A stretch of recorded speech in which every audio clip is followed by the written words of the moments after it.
¿Están viendo lo que comparto? Sí, no, doctor.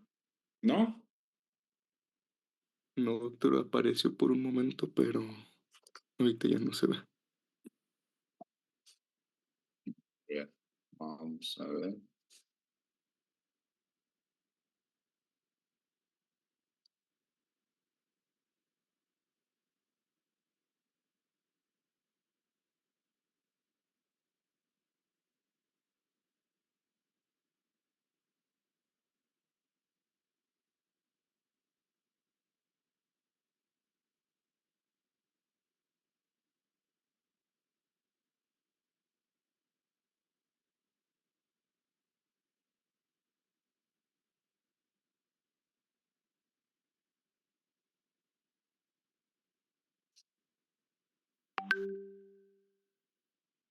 Ahora sí.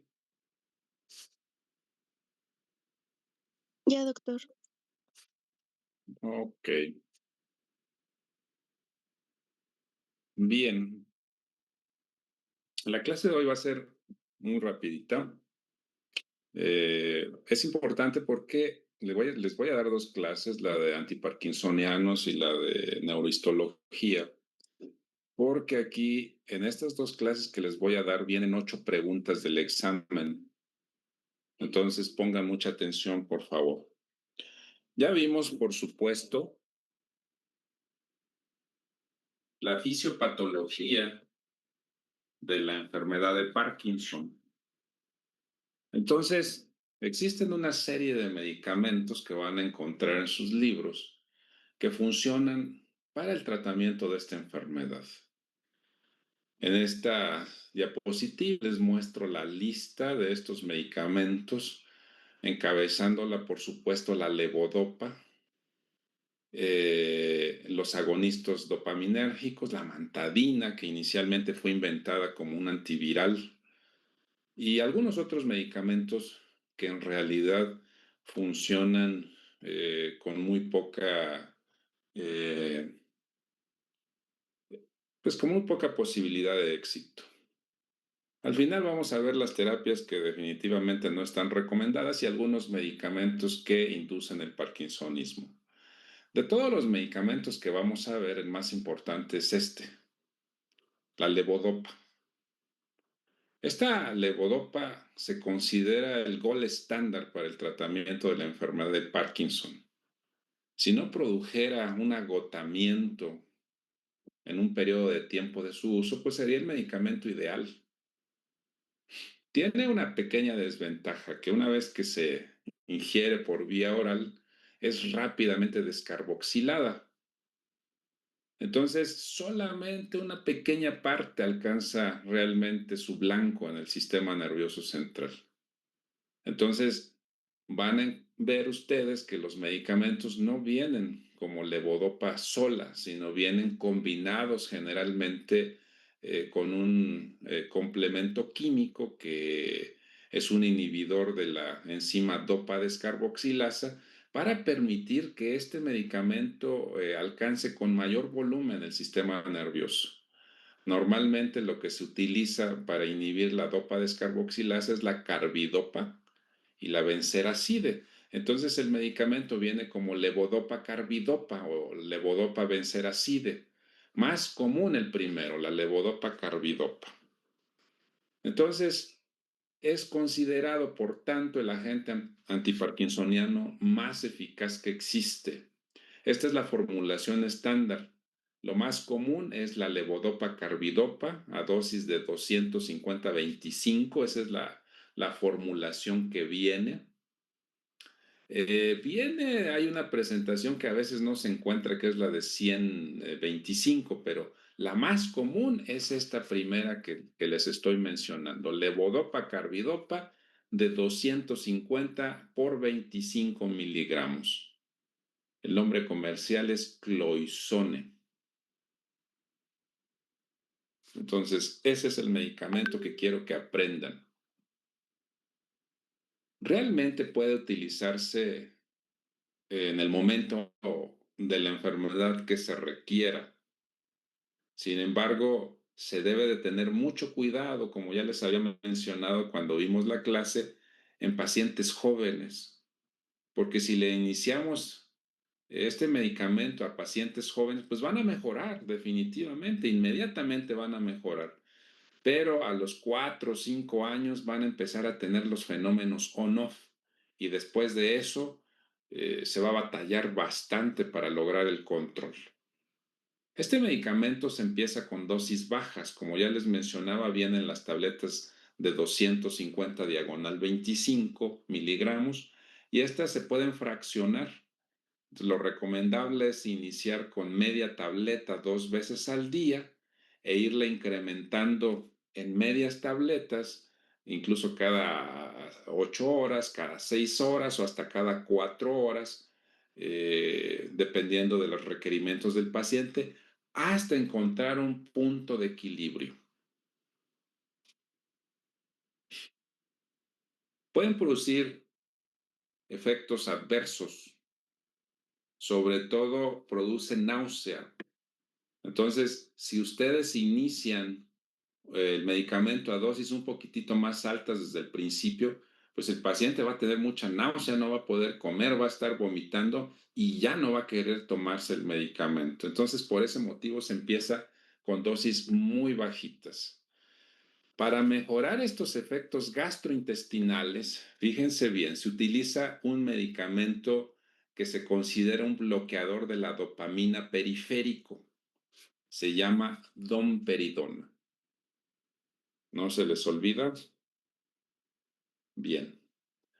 Después de la levodopa, viene un grupo de medicamentos que se llaman agonistas dopaminérgicos. Estos pueden ser de dos tipos, los no ergolínicos y los ergolínicos. Primero vamos a ver los no ergolínicos porque son los que realmente muestran utilidad. Estos medicamentos agonistas dopaminérgicos no ergolínicos son tres básicamente: el pramipexol, la rigotina y la apomorfina. De estos tres medicamentos tienen realmente muy baja potencia antiparkinsoniana. Pueden usarse al principio de la enfermedad en pacientes jóvenes o pueden usarse incluso en combinación con la levodopa, excepto la apomorfina. La apomorfina sí tiene una potencia antiparkinsoniana muy similar a la levodopa. Entonces, ¿cuándo se va a utilizar esa apomorfina? Cuando ya empecemos a presentar los fenómenos de on-off con la utilización a largo plazo de la levodopa.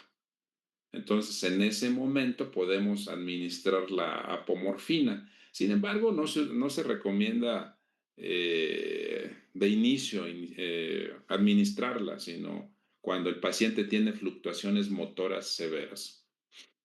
Entonces, esto ya lo habíamos mencionado, el pramipexol y la rigotina se pueden utilizar al principio de la enfermedad como monoterapia en jóvenes o pueden ser combinados con la levodopa carbidopa. De hecho, esos dos medicamentos se consideran como ahorradores de levodopa. Se utilizan el mayor tiempo posible antes de utilizar levodopa, sobre todo en pacientes jóvenes. La apomorfina, ya les había mencionado, tiene una potencia equivalente a la levodopa. Sin embargo, únicamente en enfermedad avanzada. Estos son los efectos adversos: náuseas, vómita, hipotensión. Pueden presentar también efectos neuropsiquiátricos, pero realmente son pocos si se da la dosis apropiada. Después viene el grupo de los agonistas dopaminérgicos de tipo ergolínico. Estos definitivamente ya casi no se usan. Específicamente ahí se encuentra la bromocriptina, que más adelante cuando vean el módulo de endocrinología van a ver que este medicamento se utiliza para el tratamiento de los adenomas de hipófisis productores de prolactina, aunque también ya hay un sustituto mucho mejor que la bromocriptina. Pero para el caso de la enfermedad de Parkinson, realmente ya no están indicados porque producen fibrosis pulmonar o fibrosis de las válvulas cardíacas. Entonces, este medicamento ya no se utiliza. Después viene el medicamento que se llama amantadina.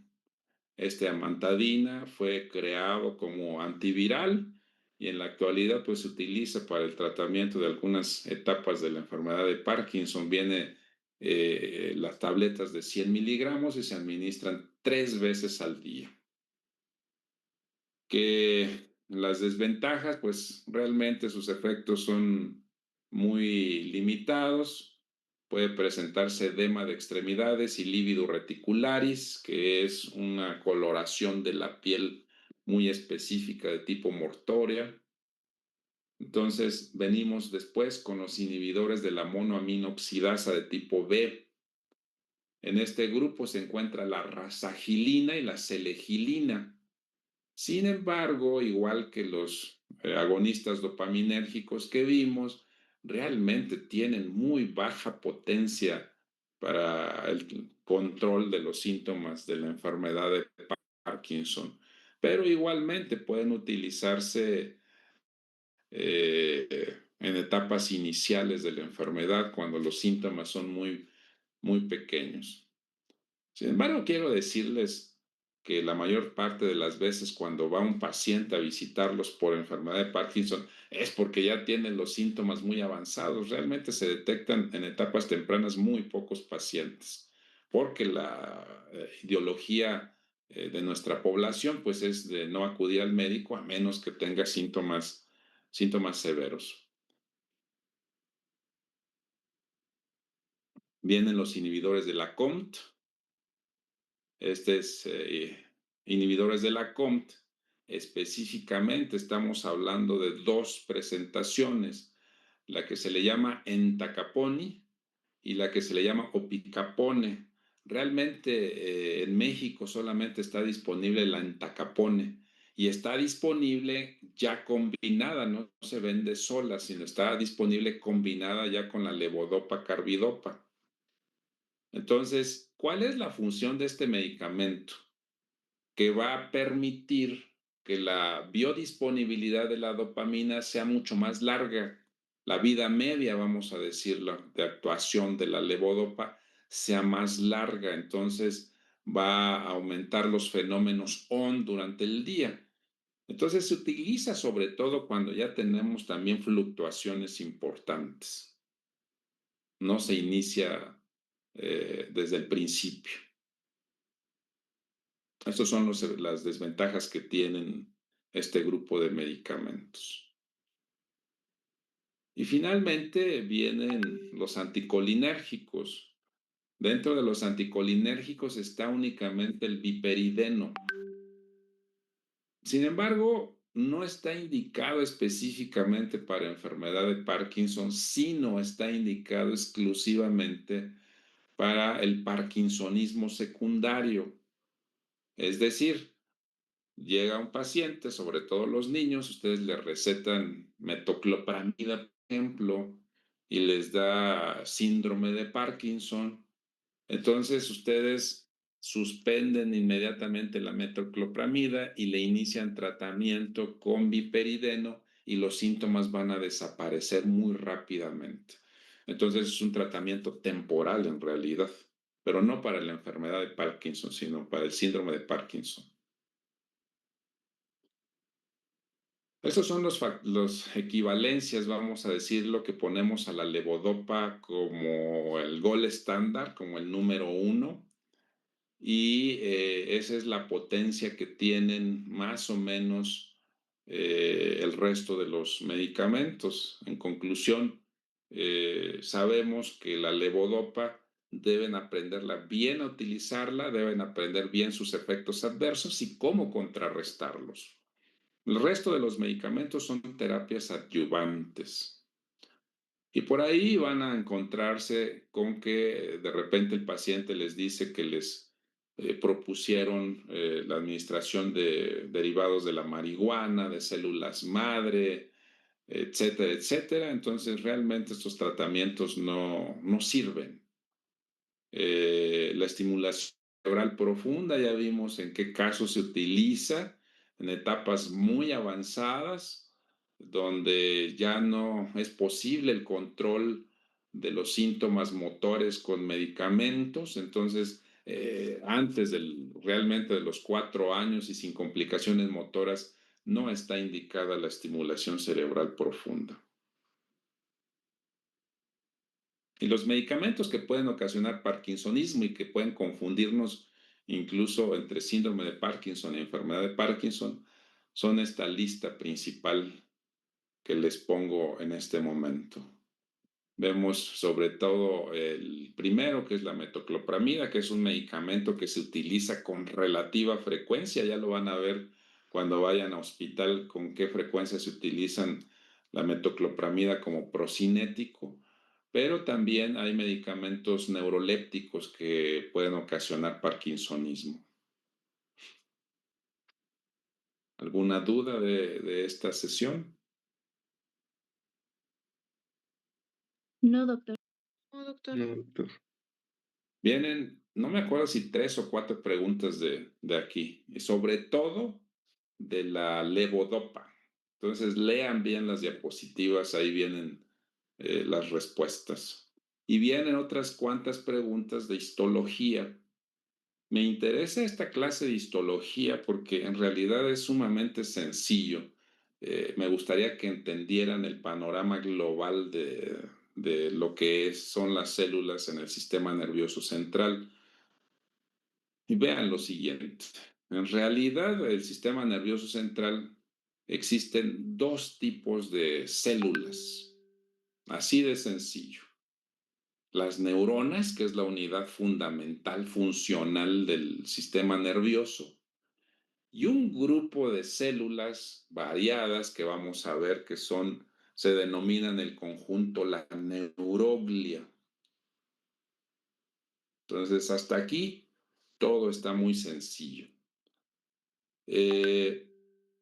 Vamos a empezar entonces con las neuronas. Las neuronas, entonces, como ya les había mencionado, es la unidad anatómica y funcional del sistema nervioso. Tienen varias características, pero la más importante es que una vez que ha pasado la etapa embrionaria, han perdido prácticamente toda capacidad de división celular. Nacemos con un número de neuronas y estas van disminuyendo en el transcurso de nuestra vida por diversos motivos. Tienen la capacidad de recibir, incluso producir y transmitir impulsos eléctricos, y eso no lo tienen ninguna otras células del cuerpo. Tienen 3 partes, tienen un cuerpo celular y tienen prolongaciones que pueden ser de 2 tipos, dendritas y axón. Hasta aquí espero que no se hayan confundido. Entonces, estas neuronas se clasifican de acuerdo al número de prolongaciones, de acuerdo a la longitud del axón, de acuerdo a su función y de acuerdo a la neurotransmisión. De acuerdo al número de prolongaciones pueden ser unipolares, pueden ser bipolares y pueden ser multipolares. ¿Y a qué se refiere esto? Precisamente a esta división. Vamos a ver las localizaciones más frecuentes que existen. Las neuronas unipolares son predominantemente sensitivas, entonces las vamos a encontrar en el ganglio de la raíz posterior de la médula espinal, ganglio sensitivo, por supuesto, y lo vamos a encontrar en la mayor parte de los ganglios de los nervios craneales, incluso en el núcleo mesencefálico del trigémino. Entonces son prácticamente sensitivas. Aquí está el ganglio sensitivo que forma la raíz nerviosa de la médula espinal. Después tenemos las células bipolares. Hay 2 zonas que son tan retina y la otra es en el epitelio olfatorio.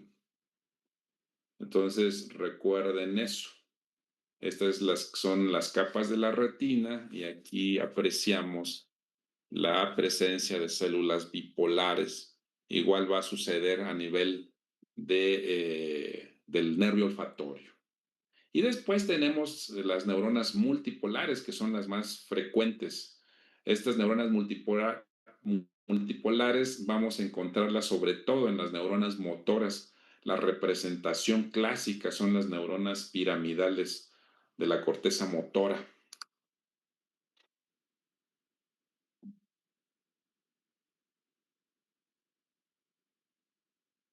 La segunda clasificación es la longitud del axón. Aquí nada más se dividen en dos. Las neuronas Golgi tipo 1, que son axones largos, y las neuronas Golgi tipo 2, que son axones cortos. Así de sencillo.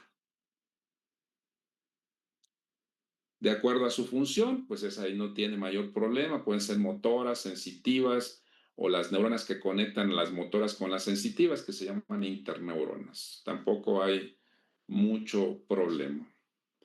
De acuerdo a la neurotransmisión, depende del neurotransmisor que utilicen, pueden ser colinérgicas, dopaminérgicas, GABAérgicas. Esto tampoco tiene mucha complicación.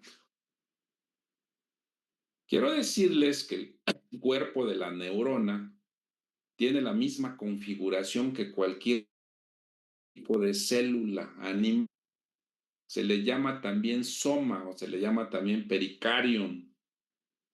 Entonces, igual que cualquier célula animal, como las que estudiaron desde la secundaria y en el bachillerato, tiene una membrana, tiene un citoplasma y tiene un núcleo. La membrana específicamente tiene características especiales que las diferencian de otro tipo de células. ¿Y por qué? Porque tienen receptores que son sensibles a los neurotransmisores. En el soma vamos a encontrar varias estructuras importantes. La primera de ellas se llama sustancia de Nissl.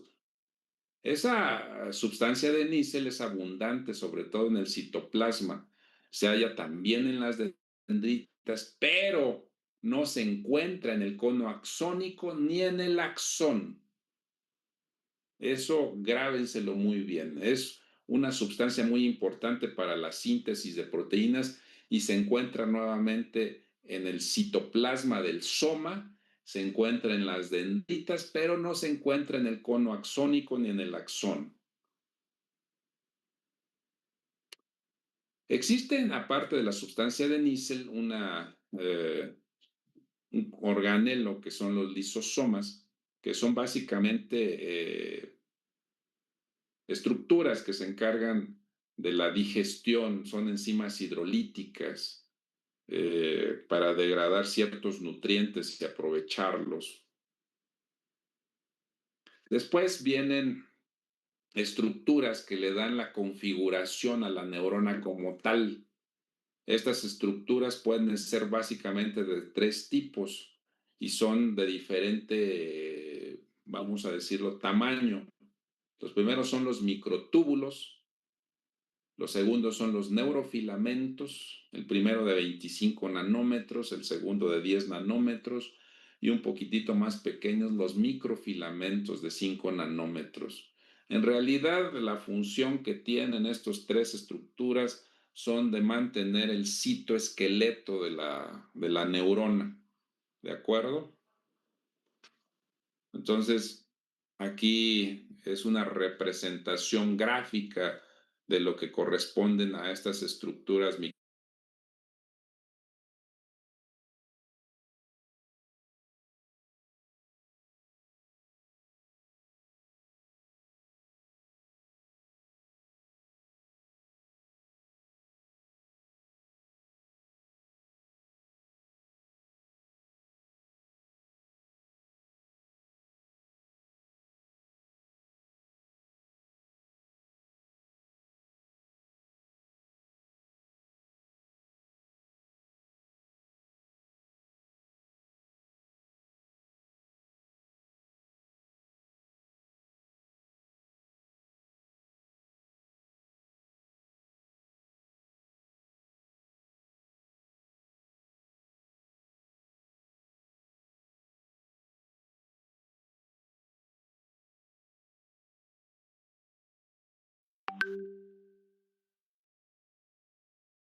¿Están viendo lo que proyecto? Sí. Sí, doctor. Ok, entonces, como les decía, los microtúbulos, neurofilamentos y microfilamentos sirven para dar el citoesqueleto a la neurona. Para eso sirven, básicamente. Vamos a encontrar otras estructuras en el soma, como son los cuerpos de inclusión. Y estos cuerpos de inclusión tenemos los gránulos de lipofusina, la neuromelanina, los de Lewy, los cuerpos de Hirano, los cuerpos de Negri. Entonces, les va a sonar familiares la mayor parte de estas estructuras. Eh, Son los que se encuentran normalmente en el soma.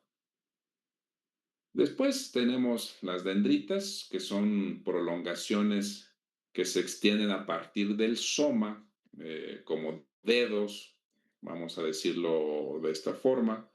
Contienen citoplasma, por eso la sustancia de Nissl se encuentra en el citoplasma del soma, pero también en el citoplasma que se encuentra o que se extiende hacia las dendritas. Estas dendritas tienen la característica de que conducen impulsos eléctricos decrecientes, pero también pueden ser capaces de generar sus propios potenciales de acción. Entonces, esto es de suma importancia.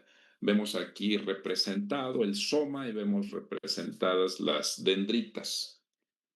Después vienen los axones, que generalmente son estructuras únicas, surgen del cuerpo celular, se originan en una estructura que se llama cono axónico, que ya mencionábamos que ya no tienen citoplasma y por lo tanto carecen de sustancia de Nissl, y dan lugar a ramas colaterales, de acuerdo a la clasificación que vimos anteriormente. La función, pues, es generar, propagar y transmitir potenciales de acción. Entonces, a veces se unen varias de estos axones para formar fibras nerviosas. Y estas fibras nerviosas pueden estar envueltas en una estructura proteica que se le llama vaina de mielina. Y aquí hay dos conceptos muy importantes. En el sistema nervioso periférico, esta mielina la producen las células de Schwann, pero en el sistema nervioso central, esta mielina es producida por los oligodendrocitos, que son parte de lo que se le conoce como neuroglia. Por supuesto, depende del grosor de la fibra nerviosa y depende si está mielinizado o no mielinizado. Por supuesto, la velocidad es mucho mayor en las fibras más gruesas y en las fibras mielinizadas. Esta es la vaina de mielina. Las estructuras que quedan entre los diversos nódulos de la vaina de mielina se llaman nódulo de Rambier. Y por supuesto, donde se une una neurona con otra, se le llama sinapsis. Y esa sinapsis puede ser química, donde se utilizan neurotransmisores, y puede ser también sinapsis eléctricas.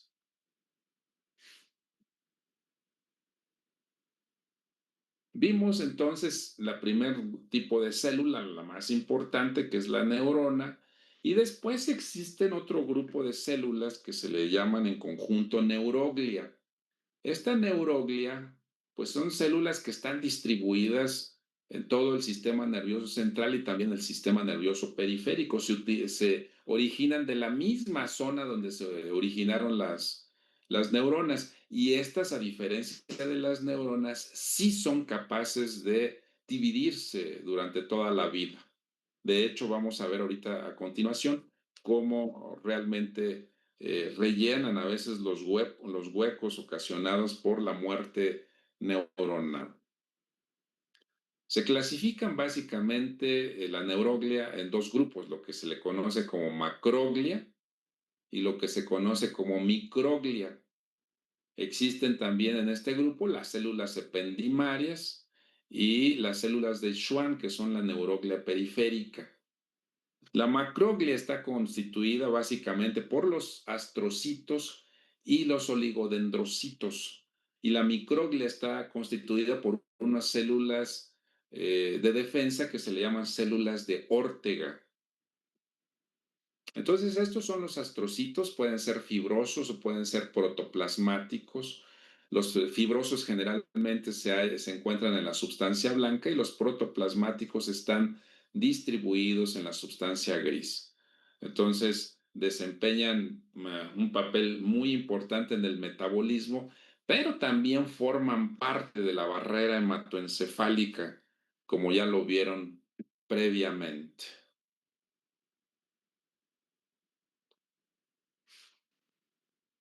Cuando se da un infarto, por ejemplo, cuando se genera una lesión de las neuronas, se forman cicatrices en el cerebro por la proliferación de estos astrocitos.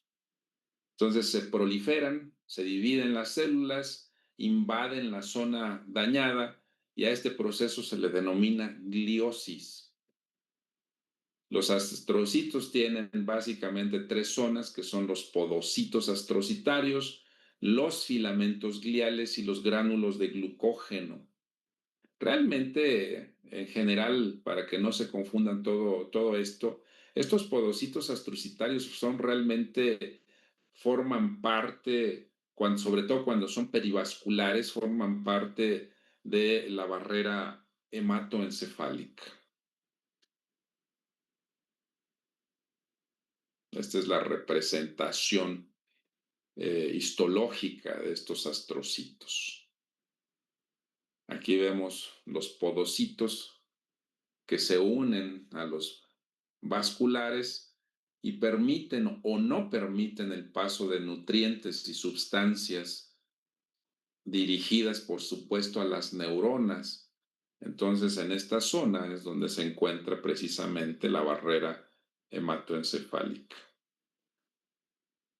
Los otros grupos celular de la macroglia se constituye por los oligrodendrocitos, que básicamente se encargan de la producción de la mielina en el sistema nervioso central. Hay dos tipos, los interfasciculares y las células satélites. Los primeros se encuentran principalmente en la sustancia blanca y los satélites en la sustancia gris. Finalmente, vamos a ver lo que se le conoce como microglia. Entonces, esta microglia surge de los monocitos y representa realmente parte del sistema inmunitario del sistema nervioso central. Cuando hay un proceso inflamatorio degenerativo, se activan estas células. Se les conoce como células de Ortega.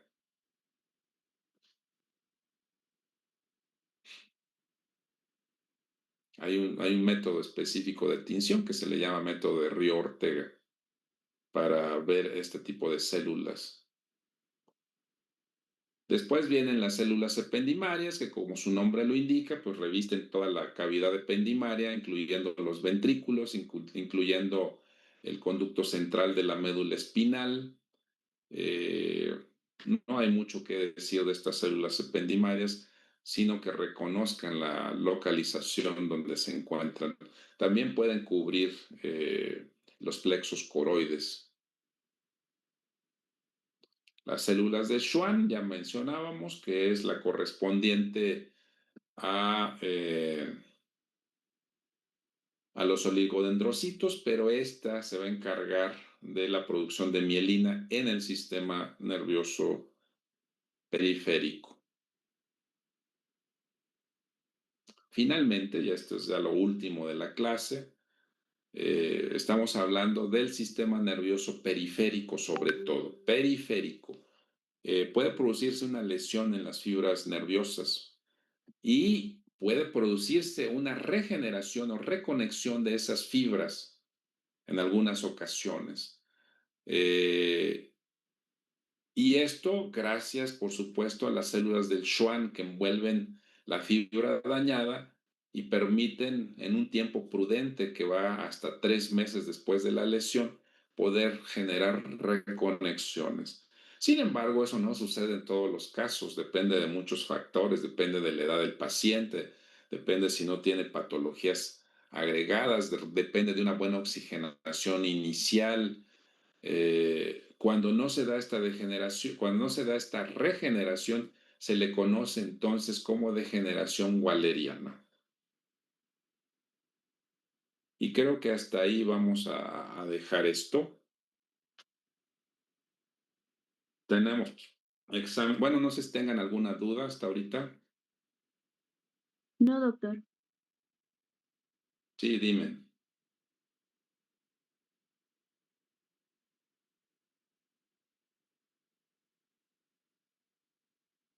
Sí. La enfermedad de Parkinson es una enfermedad degenerativa que se ocasiona por la pérdida neuronal de las neuronas dopaminérgicas de la sustancia negra. Ahí es irreversible. Y el síndrome de Parkinson son síntomas motores parecidos a la enfermedad de Parkinson, pero que son ocasionados por otros factores, generalmente medicamentos de la lista que les puse ahí. Y esta, una vez que suspendas el medicamento, es reversible. Esa es la diferencia. Ok. Doctor, ¿Alguna otra duda? yo tengo una duda. Sí, ¿En un alcoholismo crónico se pueden morir los podocitos? sí, sí. De hecho, el alcoholismo crónico produce un trastorno hepático severo, produce una alteración en la síntesis de proteínas y se produce un trastorno generalizado en la transmisión neuronal, desde el daño de la mielina hasta el daño incluso en la producción de neurotransmisores. Entonces empieza todo a fallar. Sale, gracias, doctor. ¿Alguna duda más?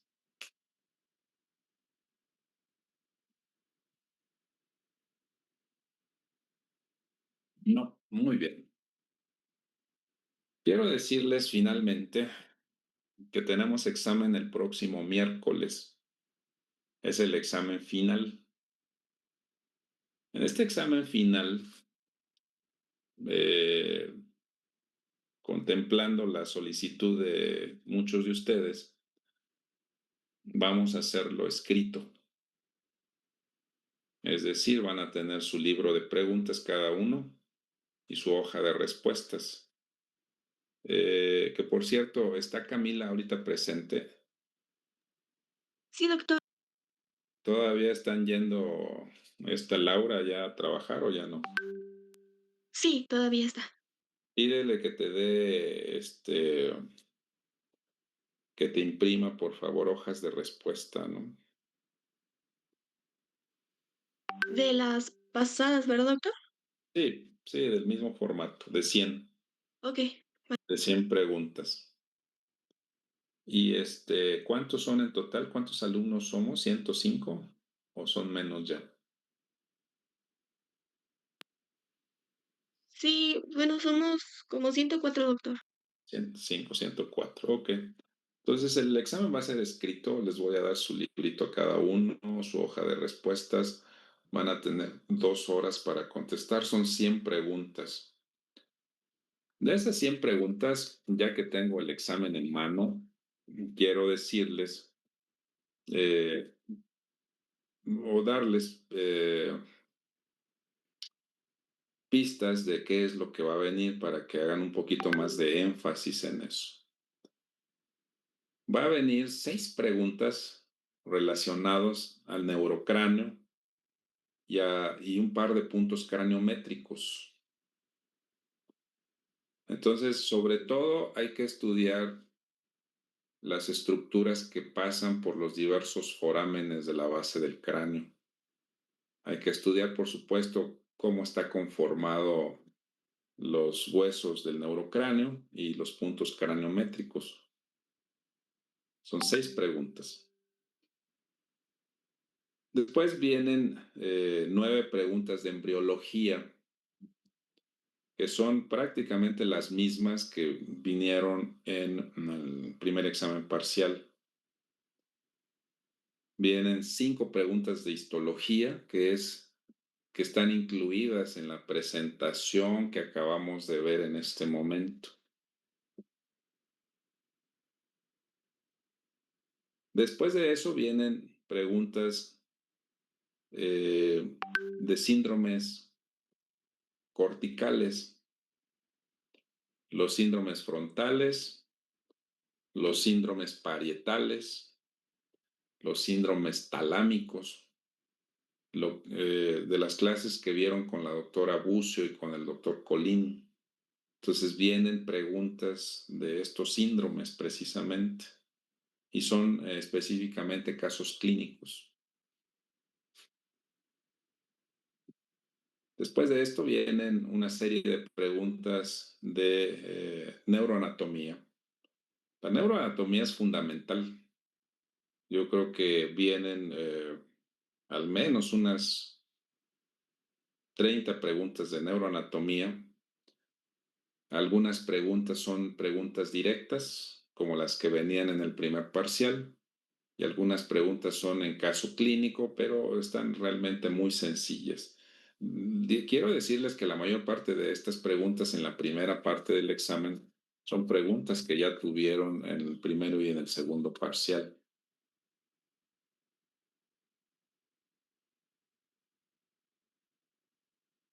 Déjenme ver el examen para decirles qué más viene.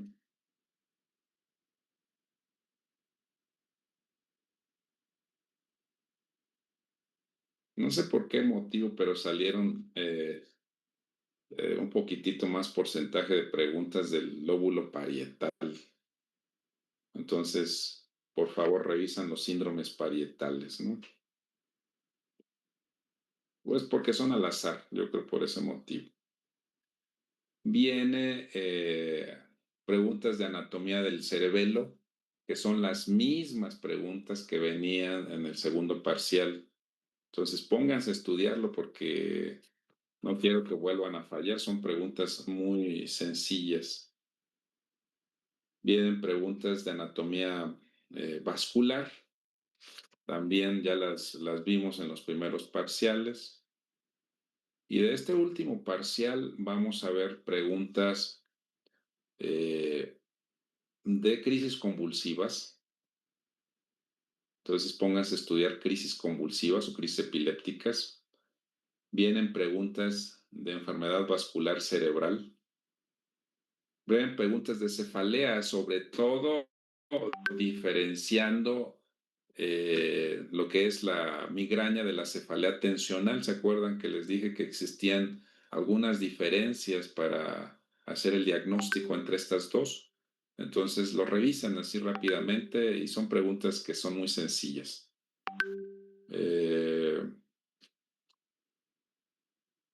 Como la sistematización de las vías visuales es una de las más completas del sistema nervioso, viene también, pues si las contamos todas, a lo mejor alrededor de 10 preguntas relacionadas a las vías visuales, ¿no? Entonces, estudian por favor las vías visuales y los defectos campimétricos que en ella vienen. Viene la neuralgia trigeminal. Revisen cuál es la arteria que con mayor frecuencia produce la compresión vascular del nervio trigémino, porque son preguntas de examen. Viene también la enfermedad de Parkinson. Vienen algunas preguntas de esta clase que acabamos de ver de antiparkinsonianos, pero sobre todo enfocados a la levodopa, que es lo más importante. Y salieron al final alrededor de 6 preguntas. A ver, déjenme contarlas. 1, 2, 3, 4, 5. Son 6 preguntas relacionadas a neuroinfecciones. Recuerden ustedes, no tuve la oportunidad de yo darles neuroinfecciones, pero recuerden 2 cosas. La primera de ellas es de que el grupo de pacientes que tienen sistema inmunológico normal van a tener más incidencia de cierto grupo de infecciones comparados con los pacientes que tienen el sistema inmunológico dañado. Estamos hablando sobre todo de pacientes que están inmunosuprimidos, sea por el antecedente de trasplante, sea porque están en tratamiento con esteroides, por ejemplo, crónicamente como la artritis reumatoide, o sea porque tienen infección por VIH ya desarrollado en el síndrome de inmunodeficiencia adquirida. Entonces, este grupo de pacientes con el sistema inmunológico alterado tienen incidencia diferente de otro tipo de, de procesos infecciosos. Y eso creo que se los dieron, pero quiero que lo revisen porque las preguntas están enfocadas, algunas de ellas, a esto. Y finalmente hay un par de preguntas también relacionadas a infección, sobre todo a los métodos para el diagnóstico, complementación diagnóstica. Si queremos evaluar una infección bacteriana, no nada más del sistema nervioso central, pero ahorita estamos enfocados a esto. Entonces hay una prueba, a ver alguien que me la diga, que se utiliza de laboratorio para que nos ayuda mucho a diferenciar una infección bacteriana, por ejemplo. La concentración de glucosa, doctor. Bueno, eso ya es en el líquido cefalorraquídeo, pero estamos hablando de estudios de sangre, aparte de la biometría hemática, la determinación de qué sustancia.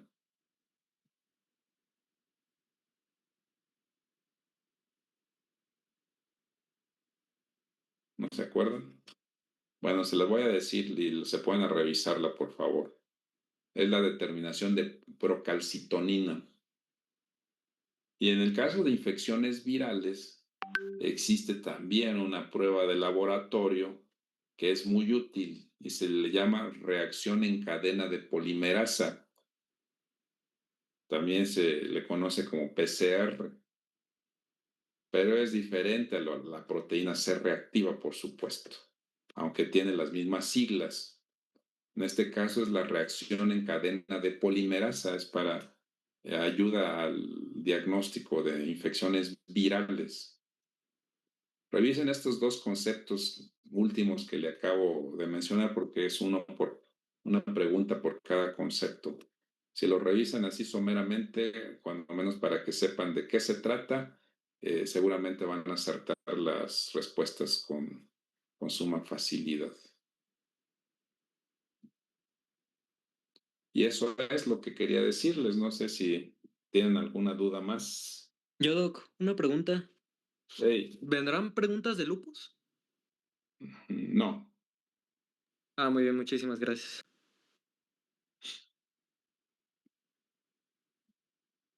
¿Algo más?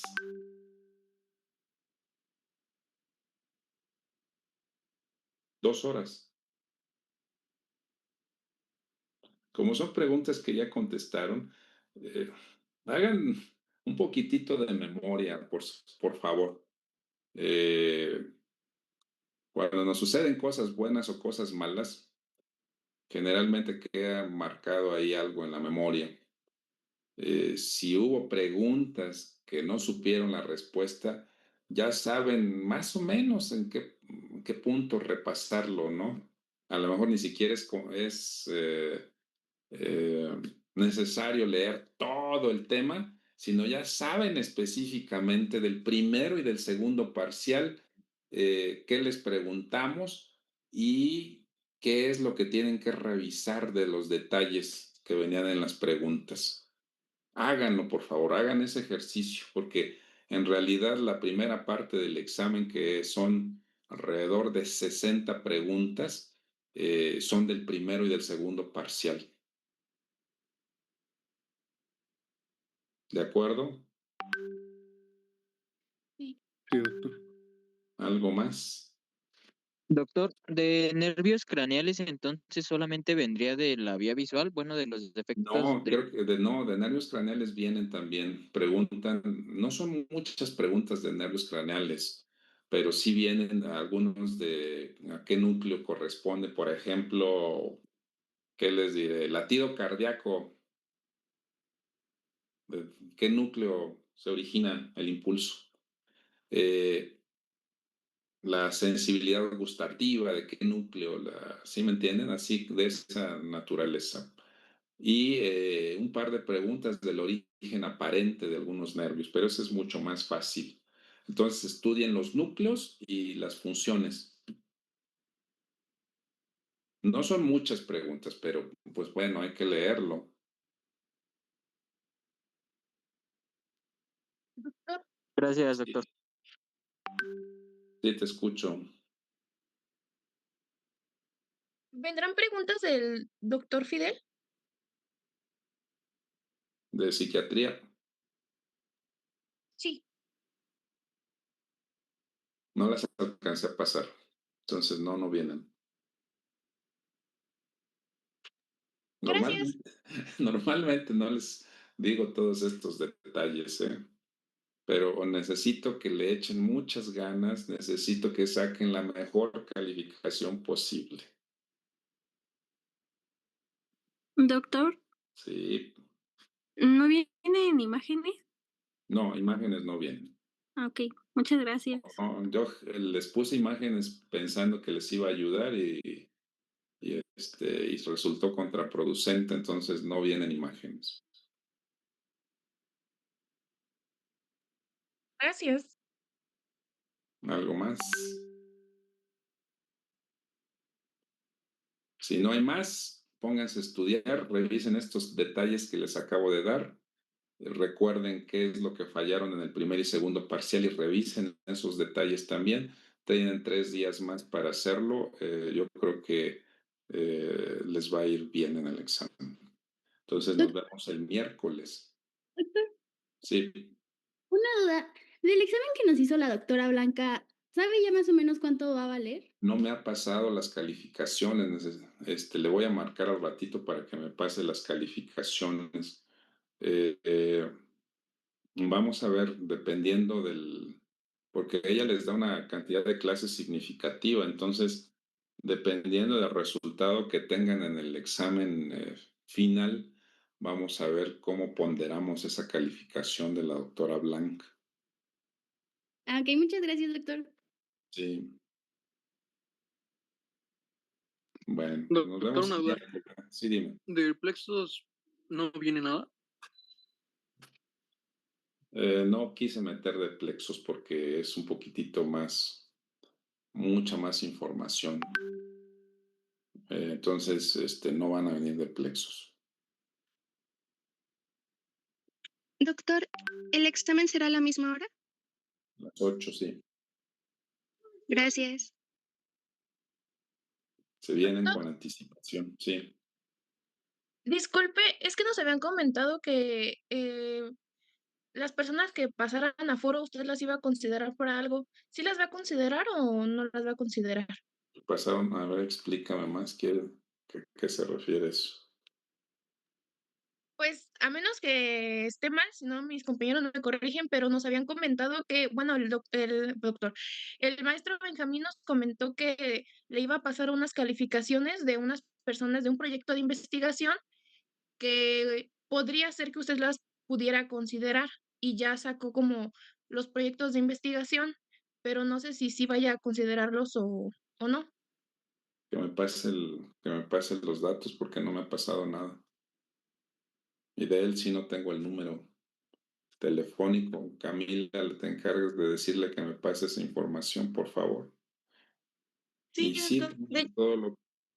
todo lo que hagan en relación a investigación es muy importante, ¿eh? Aunque ahora ya no es obligatorio como antes lo era, hacer una tesis o un trabajo de investigación.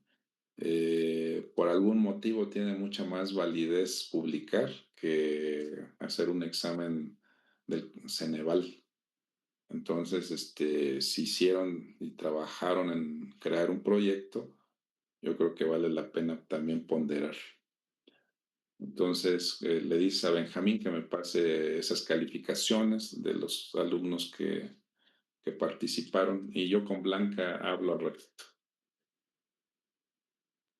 Sí, doctor. Pues gracias. Ándale, pues nos vemos el miércoles. No. Doctor. Gracias. Gracias. Gracias, hasta luego. Doctor. Gracias, doctor.